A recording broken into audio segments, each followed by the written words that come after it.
جی ہاں سامعین، چونکنے کی ضرورت نہیں ہے، میں یقین دلاؤں گا انشاءاللہ، اور یہ نوجل فرقے کرتی اٹھائی قوم کے گھر کی کتاب ثابت کروں گا کہ کس طرح اس کا آلہ اور اس کی کرتی اٹھائی قوم شیعہ ہے، اور یہ چھپاتے ہیں اہل سنت کہہ کر کے، اہل سنت سنی کہہ کر کے اتنا شور مچایا کہ ان کی کرتی اٹھائی قوم اپنے علاوہ کسی کو سنی سمجھتی نہیں ہے، اور حقیقت یہ ہے کہ سنیت کا نعرہ لگانے والے یہ اصل میں شیعہ ہیں، اور ان کا اصل چہرہ اور حقیقی چہرہ شیعہ والا ہے۔ یہ سامعین کتاب میں چھپا رکھا ہے انہوں نے۔ آج ہم اس پردے کو کھولنے جا رہا ہوں، اٹھانے جا رہا ہوں، دل تھام کر سنیں، انشاءاللہ آپ کو سب سمجھ میں آ جائے گا۔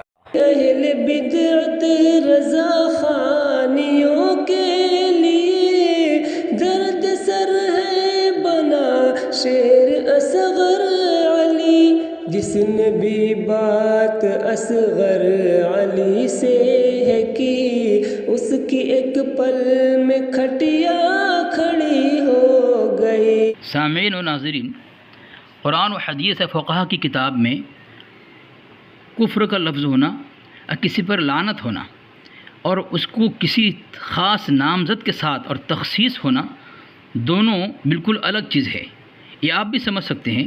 میں نے جو اعلیٰ صاحب کو ٹنی ثابت کیا تھا وہ اپنے اوپر معاف کرا لینے کی وجہ سے، معاف کرا لینا اور کسی ایسی سنت کو جو سنت غیر مؤکدہ ہو چھوڑ دینا، دونوں الگ مسئلہ ہے۔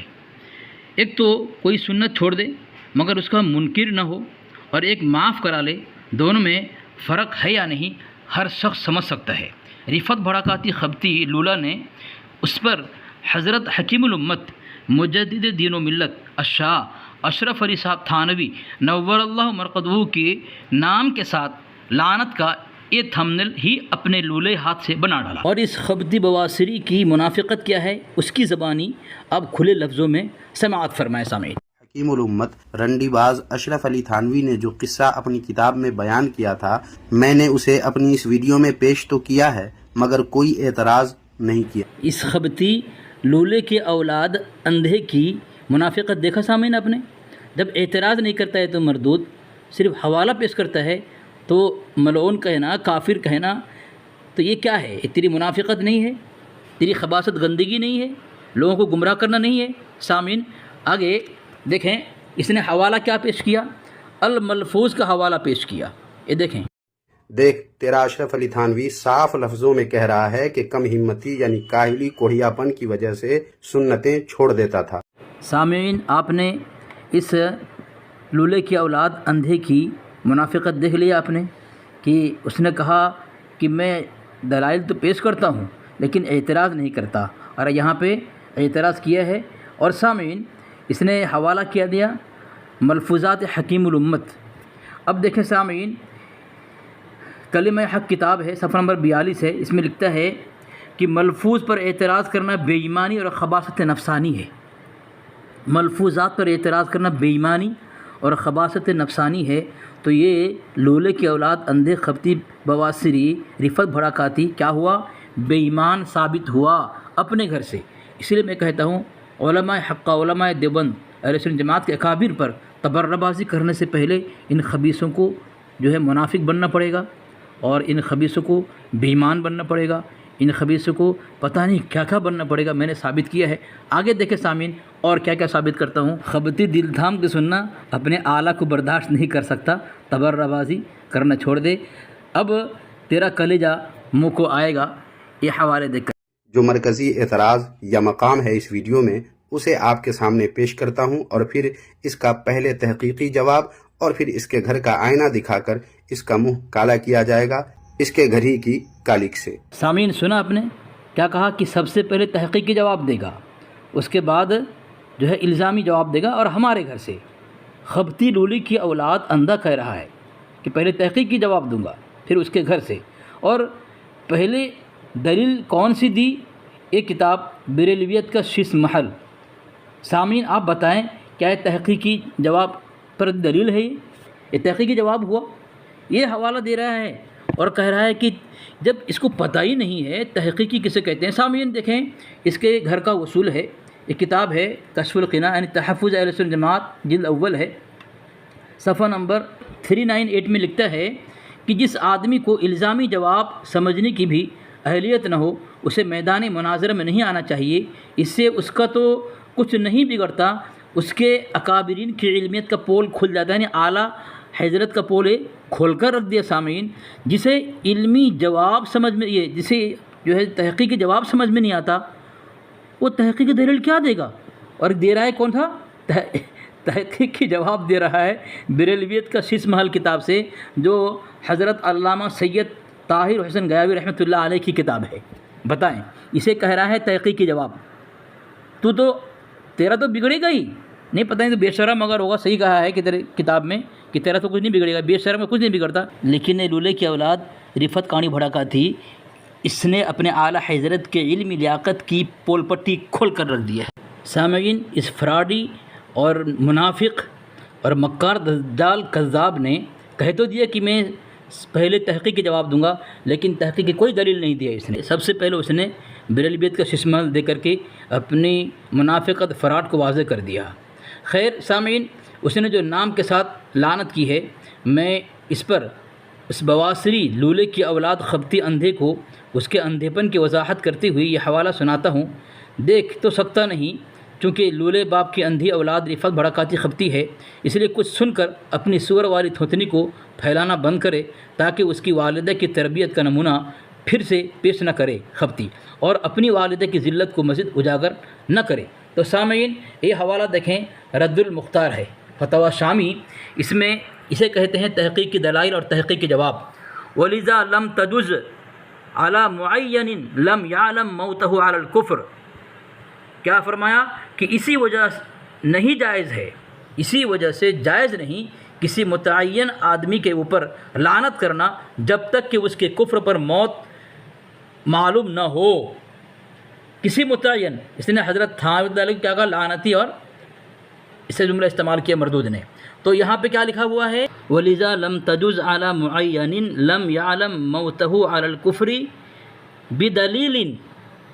بدلیل، جب اس کے موت پر معلوم نہ ہو کہ کفر پر اس پر موت ہوئی ہے اور کوئی دلیل نہ ہو۔ وَإِنْ كَانَ فَاسِقًا مُتَحَوِّرًا، اور اگرچہ وہ کھلم کھلا گناہ کرنے والا ہو، کھلم کھلا گناہ کرنے والا ہو، پھر بھی اس کو نام کے ساتھ لعنت کرنا جائز نہیں ہے، تعین کر کے۔ لیکن سامعین، حکیم الامت رحمۃ اللہ علیہ دیگر اکابر نے جو کیل گاڑی اس کے اعلیٰ کی جگر میں اس درد کو، اس کی کرتی اٹھائی قوم چیخ و پکار کر کے اور ماتم کر کے جو ہے سامعین واضح کرتی ہے، اس طرح خبتی کر دیا۔ اسے کہتے ہیں تحقیقی دلیل کہ کھلم کھلا گناہ کرنے والے پر لعنت نہیں، تو جو حکیم الامت ہوں، مجدد دین و ملت ہوں، ان کو نامزد کر کے لعنت بھیجنا یہ حدیث کی بھی مخالفت ہے اور فقہا کی بھی۔ رفت بھڑکاتی خبتی ہوش کی ناخن لے اور اپنی والدہ کی غلط تربیت کی کرتی اٹھائے ناچ ناچ کر اپنی والدہ کو سوشل میڈیا میں روسیہ نہ کر۔ سامعین، شروع میں نے کہا تھا کہ یہ شیعہ ہے اور شیعہ ثابت کروں گا، تو یہ اور شیعہ کس طرح ثابت ہوتے ہیں؟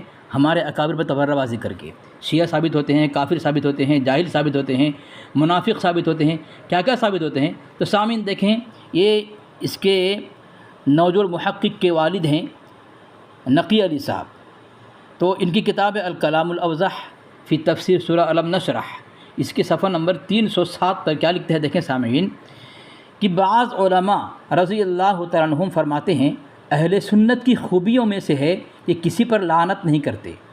اہل سنت کی خوبیوں میں سے ہے لعنت نہیں کرتے، لعنت کرو اہل سنت میں سے نہیں، تو خبتی اہل سنت سے بھی خارج ہو گیا۔ اور اہل سنت کی خوبی میں سے کسی پر لعنت نہیں کرتے اور کسی کو کافر نہیں کہتے۔ اور اہل بدعت کی برائیوں میں سے یہ ہے کہ بعض ان کا بعض کو کافر کہتا ہے اور بعض ان کا بعض پر لعنت کرتا ہے۔ یہ کہ اہل بدعت ثابت ہو گیا لعنت بھیج کر کے۔ یہ تو ہو گیا اس کے خبتی اندھے کی اولاد بڑکاتی کے سر پر اس کے نقی علی کا کوڑا۔ آگے سامعین دوسرا حوالہ دیکھیں، فضائل دعا ہے، اس کے نوجو المحقق کے والد ہیں، صفحہ نمبر 198 میں لکھتے ہیں کہ بعض علماء فرماتے ہیں کہ اہل سنت کی خوبیوں میں سے ہے کہ کسی پر لعنت نہیں کرتے اور کسی کو کافر نہیں کہتے، اور اہل بدعات کی برائیوں میں سے ہے کہ بعض ان کا بعض کو کافر کہتا ہے اور بعض ان کا بعض پر لعنت کرتا ہے۔ یہ تو ہو گیا سامعین یہ کوڑا۔ آگے دیکھیں یہ کیا لکھا ہے اسی صفحہ کے اندر کہ لعن و تکفیر تمام اہل بدعات خصوصاً شیعہ کا وظیفہ ہے۔ کس کا وظیفہ ہے؟ شیعہ کا وظیفہ ہے۔ تو یہ شیعہ ثابت ہوا کہ نہیں ہوا؟ لعن تان کر کے یہ اپنے نقی علی کو کہہ دے کہ وہ شیعہ ہے، یا پھر یہ اہل سنت ہے، یا پھر یہ کہہ دے کہ یہ شیعہ ہے، ٹھیک ہے، مان لے اپنے نقی علی کو۔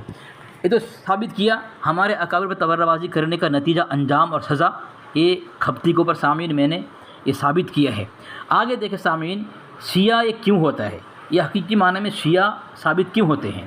لعن طعن کر کے لولے کی اولاد غلط تربیت کا نتیجہ اپنی والدہ کی عزت کو تار تار کرنے والا خبتی آخر اپنی ہی والدہ کی بد دعا لگی ہوگی شاید، جس سے شیعہ ہی ثابت ہو کر منہ جو ہے اس کا سیاہ کر لیا۔ سامعین اس شیعہ کیوں ثابت ہوتے ہیں یہ لوگ؟ یہ دیکھیں کتاب یہ ہے، یہ میں کتاب پیش کر رہا ہوں دیوبندیوں سے لاجواب سوالات، محمد نعیم اللہ خان قادری لکھتا ہے، صفحہ نمبر 517 پر لکھتا ہے، اور ادھر ہمارے سنی بھائی اتنے متاثر ہوئے کہ خمینی صاحب کا نام جپنے لگے۔ کس کا نام؟ خمینی کا نام جپنے لگے، اور اکابر علماء دیوبند کو کافر کہتے ہیں، لعنتی کہتے ہیں۔ کھوکھلے اسلامی دعووں پر یقین کر لیا، لیکن افسوس کہ اندر کی تاریکیوں اور غلاظت کو جھانک کر دیکھنے کے لیے ان بیچاروں کے پاس نہ بصارت ہے نہ بصیرت۔ یہ خبتی کے اندر نہ بصارت ہے نہ بصیرت، کیونکہ یہ شیعہ بن گیا۔ ہمیں اپنے سنی بھائیوں سے سخت شکوہ ہے کہ وہ محض اعمال و افعال ہی کو سارا دین سمجھ بیٹھتے ہیں، عقائد و ایمان کی اہمیت و حیثیت اکثر بھلا دیا۔ دیکھ لیا، عقائد اور ایمان کو بھلا دیا، یہ اعمال کو ہی سب اور افعال کو ہی سارا دین سمجھ بیٹھتے ہیں، کیونکہ یہ شیعہ ہے۔ سامعین خبتی آخر شیعہ اس طرح ثابت ہوا، دیکھیں سامعین، اور ایسا کیوں نہ کرتا جبکہ اس کے اعلیٰ صاحب ہی شیعہ تھے؟ اہل تعزیہ پرست قوم کے گھر سے ہی لولے کی اولاد اندھے خبتی کی اصلاح کرتا چلوں۔ دیکھیں سامعین کتاب علماء اہل سنت روح اعلیٰ حضرت کی فریاد، اس صفحہ نمبر 3 پہ کیا لکھتا ہے دیکھیں سامعین۔ اسی طرح اعلیٰ حضرت کے خاندان شریف کا ذکر قلم بند کرتے ہوئے حیات اعلیٰ حضرت کے مصنف نے سخت ٹھوکر کھائی ہے۔ انہوں نے شجرہ نسب اس طرح لکھا: احمد رضا بن نقی علی بن رضا علی بن کاظم علی، یہ سب نام لکھا ہے سامعین۔ یہ حیات اعلیٰ حضرت حوالہ دیا ہے، چونکہ حوالہ کس کا دیا؟ حیات اعلیٰ حضرت کا دیا ہے، کہ وہاں پہ ایسا لکھا ہے چونکہ حسنی اتفاق یا سوئی اتفاق سے نقی علی، رضا علی اور کاظم علی جیسے نام سنیوں میں رائج نہیں ہیں، بلکہ عموماً شیعہ حضرات ہی کے یہاں اس طرح کے نام ہوتے ہیں۔ کوئی بھی شخص شک میں پڑ سکتا ہے کہ کیا معاذ اللہ اعلیٰ حضرت شیعہ خاندان کے پروردہ تھے؟ لہٰذا بہتر یہ تھا کہ شجرہ نسب نہ دیا جاتا۔ آئندہ ہر سوانح نگار اس امر کو ذہن میں رکھیں اور والد، دادا اور پردادا کے نام پیش ہی نہ کریں، نام ہی چھپا دیں۔ دیکھیں سو نام ہی چھپا دیں اس کا۔ یہ کس طرح خیانت کرنے کی تعلیم دی جا رہی ہے، ترغیب دی جا رہی ہے، نصیحت کی جا رہی ہے کہ وہ شیعہ ثابت نہ ہو گیا، شیعہ ثابت ہو گیا، بچ کہاں سکتا ہے۔ آگے سامعین خبتی اور اس کی کرتی اٹھائی قوم آخر کثرت سے علماء دیوبند پر لعن طعن کر کے اپنے شیعہ ہونے کا اعلان کیوں کرتی ہے؟ دوسرا حوالہ سامعین دیکھیں، یہ عقیدت پر مبنی اسلام و سیاست، اس کتاب کے اس صفحہ نمبر 233 پہ دیکھیں کیا لکھا ہوا ہے کہ مولانا احمد رضا خان کے بعض عقائد و نظریات شیعیت سے ماخوذ تھے، سنجیدگی سے غور و خوض کرنے کی ضرورت ہے۔ کیا اس کا عقیدہ کیا تھا؟ عقائد و نظریات شیعہ مسلک سے متاثر تھا، وہ شیعہ ہی تھا۔ تب جب ان کے گھر سے کوڑے برس رہے ہیں، شیعہ ثابت ہو رہا ہے، یہ کیوں ہوا؟ علماء دیوبند پر لعن طعن کرنے کے بنیاد پر نام کے تعین کے ساتھ، نام کی تشخیص کے ساتھ، نام کے ساتھ جب ہمارے اکابر کو لعن طعن کرنا شروع کر دیا تو اس کی حقیقت اور اصلیت کا پردہ کھل گیا ان کے گھر سے، اور یہ شیعہ ثابت ہو گئے۔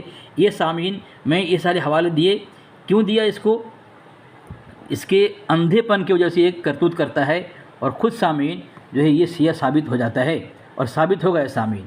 تو اب پہلی بات تو یہ اس نے جو فراڈ کیا ہے، دھوکہ دیا ہے کہ میں پہلے تحقیقی جواب دوں گا پھر اس کے گھر سے دوں گا، کوئی تحقیقی دلیل اس نے دیا نہیں ہے، اس کا فراڈ ہے اور اس کا دھوکہ ہے۔ کہ بواسیر کے درد میں بے چین ہو کر بات سمجھے بغیر ہی حوالہ دینے کی دلیل نہیں ہے تو پھر اور کیا ہے؟